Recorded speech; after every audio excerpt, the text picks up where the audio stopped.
Okay, so let's hop right back into our project.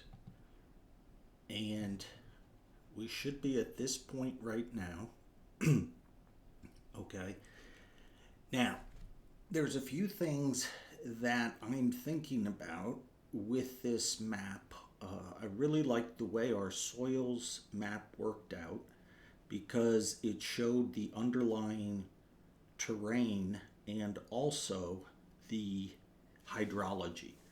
And both of those elements impact ecosystems enormously. I mean, you can even see this looks almost exactly like the Llano Estacado, okay? And that's because this ecosystem was formed based mostly on the fact that this is a high elevated flat plain with little rainfall, playa lakes, and an inability to really shed the water off of the surface. And here, on the other hand, okay, we have, let's turn this terrain hill shade on.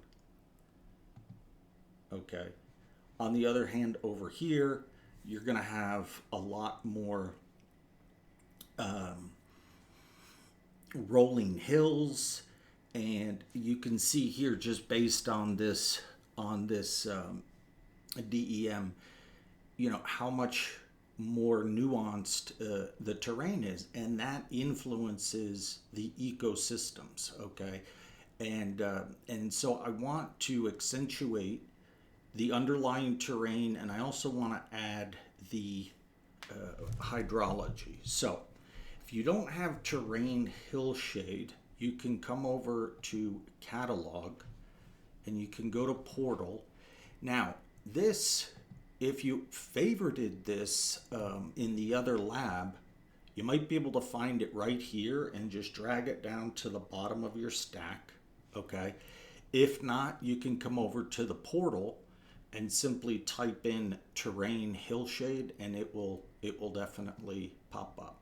Okay, now once you have that loaded, make sure that with it selected, you come up to this image service layer. Remember, these are like your bonus tabs. Okay, and you want to make this on the dynamic range, which it is, and for the stretch type we're going to choose this Esri, okay, which I have. So if yours doesn't have quite the pop that mine does, that is probably what's going on. So just make sure that you have both of those going. Okay, now let's do this in a way where we add our layers and symbolize smartly so that our device is not constantly redrawing layers that are very complex, like hydrology.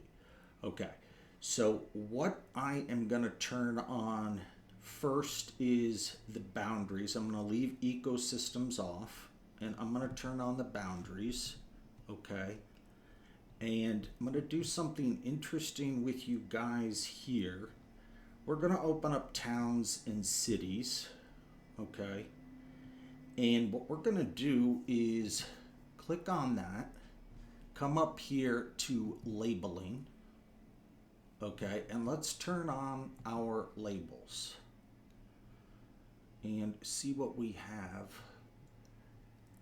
And it's thinking here, so I'm going to pause because it may have saved our label style from our first map. Okay, so these are not there's way too many labels here for us to use. Okay, we only want to label these large cities, okay, because it's a map on ecosystems, and these labels are simply here to give people a reference of where things are.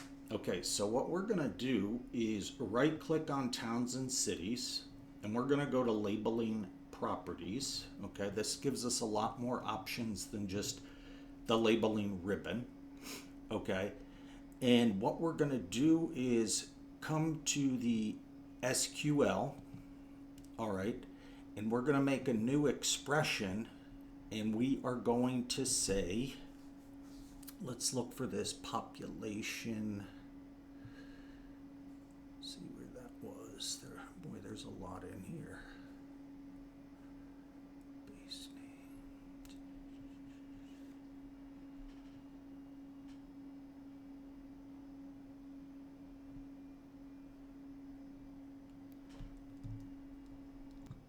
Okay, so I see what we need to do. We gotta open up our CONUS geodatabase. That's the continental United States.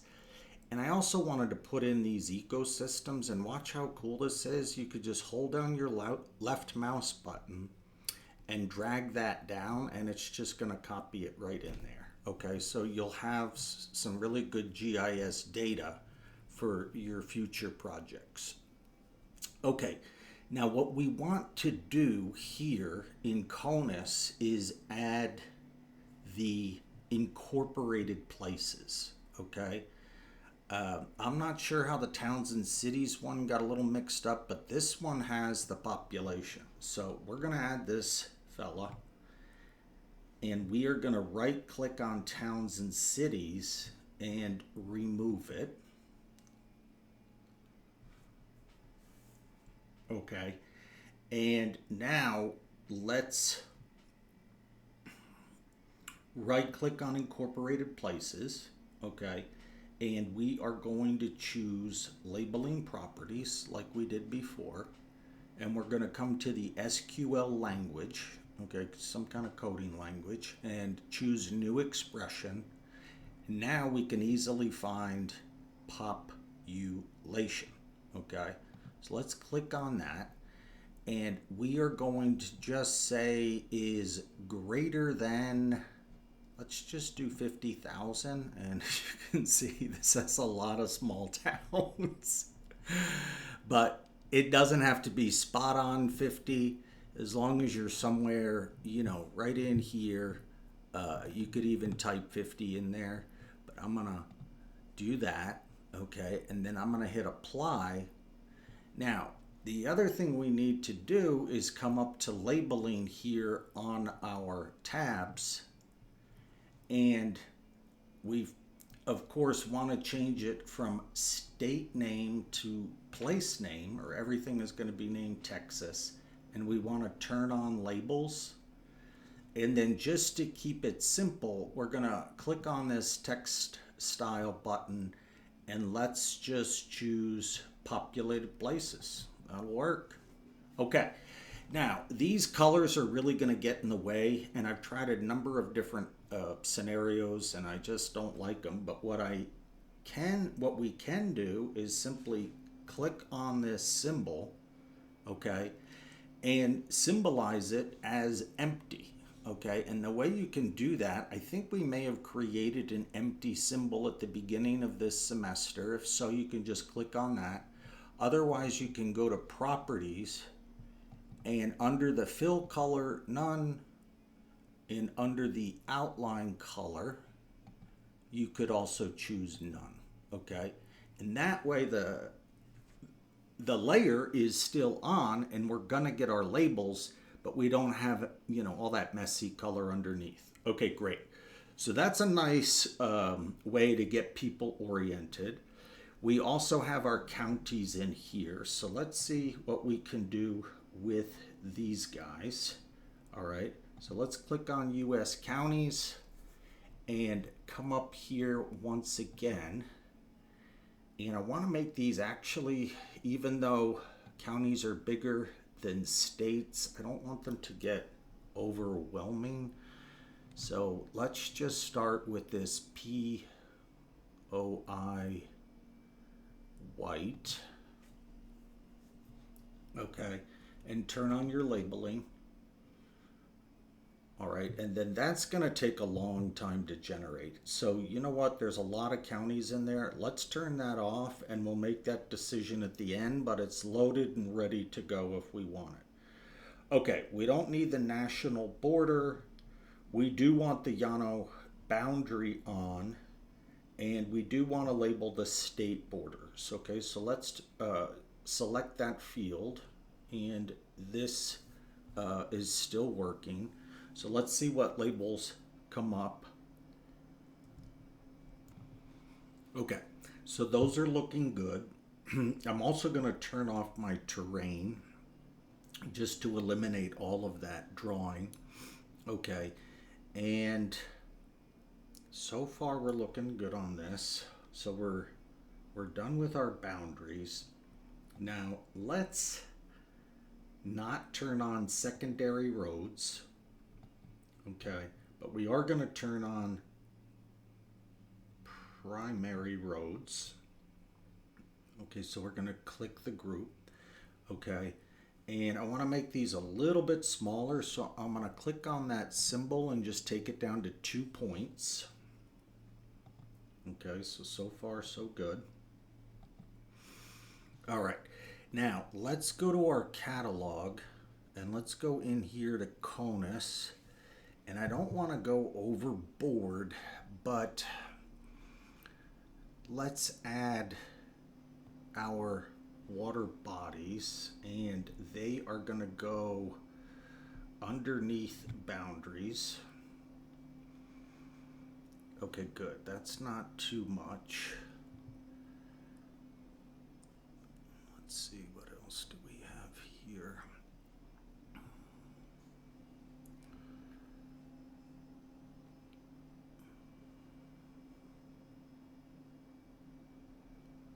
We want to add our playas.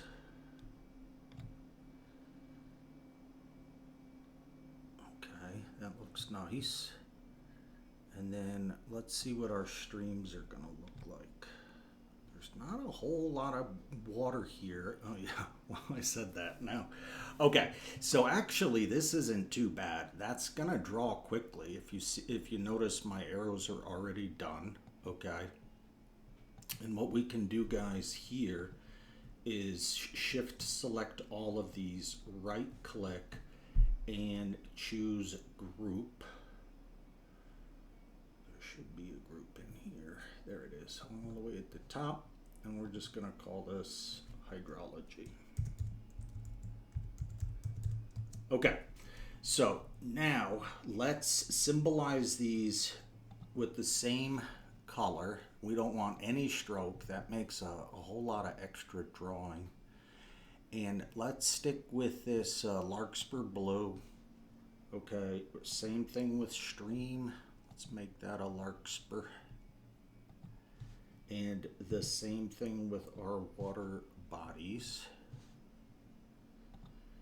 Take off that stroke and let's make that the larkspur blue. Okay, now if you notice, our legend is getting these additional layers added to it. So again, we only want the ecosystem, so let's shift select everything. Right click and remove. Okay, and it doesn't show the ecosystems because they're not on yet. Now this is going to be a good time to do a Control S.